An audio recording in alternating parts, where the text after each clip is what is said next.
Good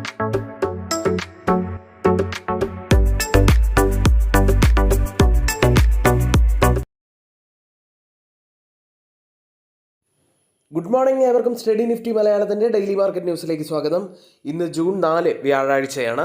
ഇന്നലെ നമ്മുടെ വിപണിയിൽ ചെറിയൊരു റിക്കവറി കണ്ടെങ്കിലും നെഗറ്റീവിലായിരുന്നു നിഫ്റ്റി ക്ലോസ് ചെയ്യുന്നത്.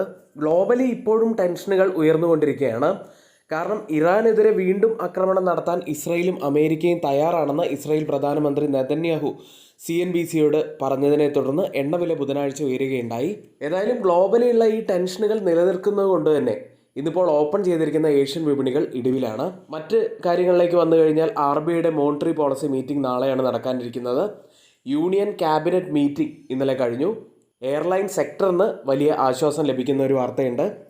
കൂടാതെ അമേരിക്കയിൽ നിന്ന് പുറത്തു വരുന്ന മറ്റൊരു ഷോക്കിംഗ് ആയിട്ടുള്ള വാർത്ത, ട്രേഡ് ഡീൽ നടക്കുന്നതിനിടെ ഇന്ത്യക്ക് വലിയൊരു സമ്മർദ്ദമാണ് ഇപ്പോൾ US നിന്നും ഉണ്ടായിരിക്കുന്നത്. ഇന്ത്യക്ക് 12.5% പുതിയ താരിഫാണ് US ചുമത്തുന്നത്. ഇത്തരത്തിൽ ഒരുപാട് വാർത്തകളുള്ള ഒരു പ്രഭാതമാണ്. ആദ്യം തന്നെ നമ്മുടെ വീഡിയോയ്ക്ക് എല്ലാവരും ഇപ്പോൾ തന്നെ ഒന്ന് ലൈക്ക് ചെയ്ത് ഒരു കമൻറ്റ് കൂടി രേഖപ്പെടുത്താൻ ശ്രമിക്കുക. ഇനിയിപ്പോൾ ഓപ്പൺ ചെയ്തിരിക്കുന്ന ഏഷ്യൻ മാർക്കറ്റുകളിലേക്ക് വന്നാൽ ജപ്പാൻ മാർക്കറ്റ് നിക്കി 1.6% ഇടിവിലും കോസ്പി മാർക്കറ്റ് 0.8% ഇടിവിലുമാണ് ട്രേഡ് ചെയ്യുന്നത്. ഗിഫ്റ്റ് നിഫ്റ്റി ഇപ്പോൾ ട്രേഡ് ചെയ്യുന്നത് 23,335 എന്ന നിലയിൽ 164 പോയിന്റ്സ് ഇടിഞ്ഞാണ് ട്രേഡ് ചെയ്യുന്നത്. ഇപ്പോൾ സമയം 7 മണിയാണ്. ഇന്ന് നമുക്ക് നമ്മുടെ മാർക്കറ്റ് ഓപ്പൺ ചെയ്യാൻ സാധ്യതയുള്ളത് 185 പോയിൻറ്റ്സിൻ്റെയൊക്കെ ഒരു വലിയ ഗ്യാപ് ഡൗൺ ഓപ്പണിങ്ങിനാണ് സാധ്യത കാണുന്നത്. ഇന്നത്തെ ഹൈലൈറ്റ് ആയിട്ടുള്ള ചില വാർത്തകളിലേക്ക്. അമേരിക്ക, ഇന്ത്യ ഉൾപ്പെടെ 44 രാജ്യങ്ങളിൽ നിന്നുള്ള ഇറക്കുമതിക്ക് അധികമായി 12.5% താരിഫ് ഏർപ്പെടുത്താൻ നിർദ്ദേശിച്ചു. ഈ രാജ്യങ്ങളുടെ കയറ്റുമതിയിൽ നിലവിലുള്ള 10% സെക്ഷൻ 122 താരിഫ് ജൂലൈ 24 അവസാനിക്കും. അതിന് പകരമായി പുതിയ തീരുവ സംവിധാനം കൊണ്ടുവരാൻ അമേരിക്ക ലക്ഷ്യമിടുന്നത്. ഇന്ത്യയും അമേരിക്കയും തമ്മിലുള്ള ഇടക്കാല വ്യാപാര കരാർ, അതായത് ഇൻട്രിം ട്രേഡ് ഡീൽ സംബന്ധിച്ച രണ്ടാം ഘട്ട ചർച്ചകൾ ന്യൂഡൽഹിയിൽ പുരോഗമിക്കുന്ന പശ്ചാത്തലത്തിലാണ് ഇപ്പോൾ US നിന്നും ഇത്തരത്തിലുള്ള ഒരു താരിഫിൻ്റെ പ്രഹരം കൂടി ഇന്ത്യക്ക് വന്നിരിക്കുന്നത്. ഇനി കൂടുതൽ ഫോക്കസിലുള്ള ഒരു വാർത്ത RBIയുടെ MPC മീറ്റിംഗ് തന്നെയാണ്. നാളെയാണ് RBI MPC മീറ്റിംഗ് ഡിസിഷൻ വരുന്നത്. എത്തരത്തിലാണ് RBIയുടെ ഡിസിഷൻ വരിക, നിരക്കുകളിൽ മാറ്റം വരുമോ അല്ലെങ്കിൽ ഒരു റേറ്റ് ഹൈക്ക് ഉണ്ടാകുമോ എന്നത് തന്നെയാണ് പ്രധാനപ്പെട്ട വിഷയമായി വരുന്നത്. RBI MPC മീറ്റിംഗ് തീരുമാനം വരുന്നതിന് മുൻപ് SBI ചെയർമാൻ CS സെട്ടിയിൽ നിന്ന് ഒരു പ്രസ്താവന വന്നിരിക്കുന്നത്. RBI പലിശ നിരക്കുകളിൽ ഒരു മാറ്റം വരുത്തിയില്ലെങ്കിൽ സാമ്പത്തിക വളർച്ചയ്ക്ക് പിന്തുണ ലഭിക്കുകയും സാമ്പത്തിക സ്ഥിരത ഉറപ്പാക്കാൻ സഹായിക്കുകയും ചെയ്യും എന്നും അദ്ദേഹം പറയുന്നു. RBIയുടെ MPC മീറ്റിംഗ് ഡിസിഷൻ വരുന്നതിന് മുന്നോടിയായി Morgan Stanley global rating agency ആയിട്ടുള്ള മോർഗൻ സ്റ്റാൻലിയുടെ ഒരു അഭിപ്രായം കൂടി വരികയാണ്. മോർഗൻ സ്റ്റാൻലിയുടെ chief Asia and emerging market equity strategist ആയിട്ടുള്ള ജൊനത്തൻ ഗാർണർ ഇന്ത്യക്ക് ഈക്വൽ വെയ്റ്റ് റേറ്റിംഗ് തുടരുന്നു എന്ന് പറയുന്നു. ഇന്ത്യൻ സമ്പദ് വ്യവസ്ഥ ശക്തമായി തുടരുകയാണെങ്കിലും കമ്പനികളുടെ വരുമാന വളർച്ചയുടെ സാധ്യതകൾ നല്ലതാണെന്നും അദ്ദേഹം വ്യക്തമാക്കി. എമർജിംഗ് മാർക്കറ്റുകളിൽ ഇന്ത്യയുടെ പ്രശ്നം എന്താണെന്ന് വെച്ചാൽ സൗത്ത് കൊറിയയും തായ്വാനും പോലുള്ള നോർത്ത് ഏഷ്യയിലെ കമ്പനികൾ കാഴ്ചവെക്കുന്ന അതിവേഗ ഏർണിംഗ്സ് ഗ്രോത്തിനോട് മത്സരിക്കാൻ ഇന്ത്യക്ക് വളരെയേറെ ബുദ്ധിമുട്ടുന്നതായിട്ട് അവർ പറയുന്നു. എമർജിംഗ് മാർക്കറ്റുകളിൽ ഇന്ത്യ ശക്തമാണെങ്കിലും സൗത്ത് കൊറിയ, തായ്വാൻ പോലുള്ള രാജ്യങ്ങളുമായി മത്സരിക്കാൻ ഇന്ത്യക്ക് ബുദ്ധിമുട്ടുണ്ട് എന്നുള്ള വാർത്ത തന്നെയാണ് വരുന്നത്. അടുത്തതായി കേന്ദ്രമന്ത്രിസഭ 10,000 കോടി രൂപ വിലയുള്ള aviation turbine fuel stabilisation fund അംഗീകരിച്ചു. പശ്ചിമേഷ്യയിലെ സംഘർഷത്തെ തുടർന്ന് ജെറ്റ് ഇന്ധന വില ഉയർന്ന സാഹചര്യത്തിൽ വിമാന കമ്പനികൾക്കും സർക്കാർ എണ്ണ കമ്പനികൾക്കും, അതായത് OMC കമ്പനികൾക്കും ആശ്വാസം നൽകുന്ന ഒരു തീരുമാനമാണ് ഇപ്പോൾ വരുന്നത്. ഏതായാലും ഇത് OMC കമ്പനികൾക്കും എയർലൈൻസ് കമ്പനികളെ സംബന്ധിച്ചും പോസിറ്റീവായിട്ടുള്ള ഒരു വാർത്തയാണ്. ഇനി മറ്റൊരു സാമ്പത്തിക ക്രമക്കേടുമായിട്ട് ബന്ധപ്പെട്ട ഒരു കമ്പനിയുടെ വാർത്തയാണ്. അത് രാജേഷ് എക്സ്പോർട്സ് എന്ന കമ്പനിയാണ്. ഫിനാൻഷ്യൽ ഇയർ 2021 മുതൽ 2025 വരെയുള്ള കമ്പനിയുടെ 15 ലക്ഷം കോടി രൂപയോളം വരുന്ന ഇടപാടുകളിൽ സാമ്പത്തിക കണക്കുകളിൽ തെറ്റായി അവതരിപ്പിച്ചു എന്നാണ് സെബിയുടെ പ്രാഥമിക കണ്ടെത്തൽ.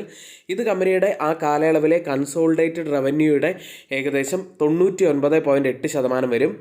കമ്പനിയുടെ മാനേജിംഗ് ഡയറക്ടർ ആയിട്ടുള്ള രാജേഷ് മേത്തെ കമ്പനി ഓഹരികളിൽ ട്രേഡ് ചെയ്യുന്നതിൽ നിന്നും സെബി വിലക്കിയിട്ടുണ്ട്. ഇനി മൊത്തത്തിലുള്ള ഗ്ലോബൽ മാർക്കറ്റുകളൊന്ന് നോക്കിക്കഴിഞ്ഞാൽ മിഡിൽ ഈസ്റ്റിലെ വർദ്ധിച്ചു വരുന്ന സംഘർഷത്തെ തുടർന്ന് ക്രൂഡ് ഓയിൽ വില വർദ്ധിച്ചത് ഇന്നലെ കൂടുതൽ ആശങ്കയുണ്ടാക്കുകയുണ്ടായി. അതുകൊണ്ട് തന്നെ ഡൗ ജോൺസ് 600 പോയിന്റ്സിലേറെ ഇടിയുകയുണ്ടായി.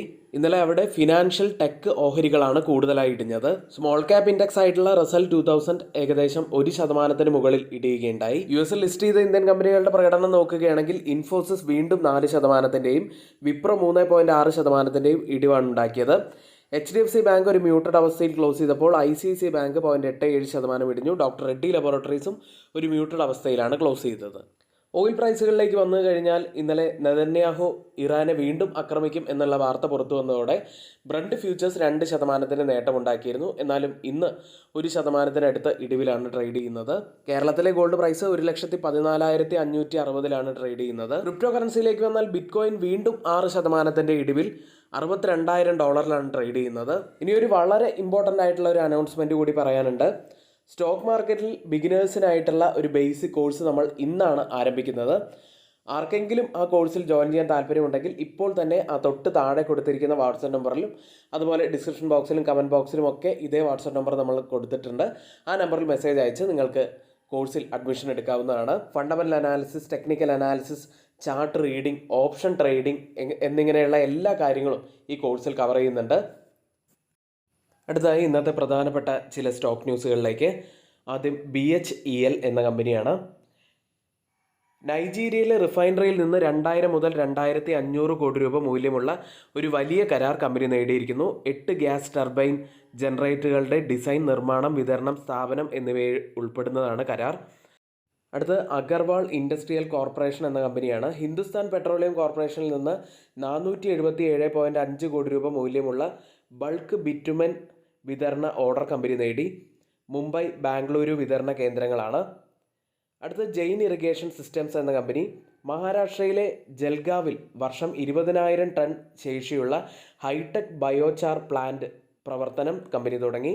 അടുത്ത ഹീറോ മോട്ടോകോർപ്പ് എന്ന കമ്പനിയാണ്. ഹീറോ മോട്ടോകോർപ്പ് രാജ്യത്തെ ആദ്യ 100cc ഫ്ലെക്സ് ഫ്യൂവൽ മോട്ടോർ സൈക്കിളുകളായ സ്പ്ലെൻഡർ പ്ലസ്, HF ഡീലക്സ് എന്നിവ പുറത്തിറക്കി. അടുത്തത് JBM ഓട്ടോ എന്ന കമ്പനിയാണ്. 2026 മെയ് മാസത്തിൽ ഇന്ത്യയിലെ ഇലക്ട്രോണിക് ബസ് വിപണിയിൽ 49% മാർക്കറ്റ് ഷെയറുമായി 1ാം സ്ഥാനത്ത് JBM ഓട്ടോ എത്തി. 157 ഇലക്ട്രോണിക് ബസ്സുകൾ രജിസ്റ്റർ ചെയ്തു. അടുത്ത FIDA ആക്ടിവിറ്റിയിലേക്കാണ്. FIS വീണ്ടും വലിയ സെല്ലിങ്ങിൽ തന്നെയാണ്. 5617 കോടി രൂപയ്ക്കാണ് ഇന്നലെ സെല്ല് ചെയ്ത്.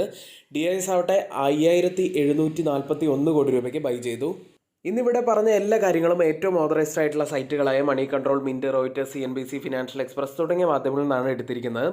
മറ്റുള്ളവയെല്ലാം നമ്മുടെ വ്യൂസ് മാത്രമാണ്, ഒരിക്കലും റെക്കമെൻഡേഷൻ അല്ല. നിങ്ങളുടെ എഡ്യൂക്കേഷണൽ പർപ്പസിന് വേണ്ടി മാത്രമാണ് ഷെയർ ചെയ്യുന്നത്. എങ്കിൽ ഇന്നത്തെ ഈ വീഡിയോ ഇവിടെ പൂർത്തിയാവുന്നു. ഏവർക്കും നന്ദി.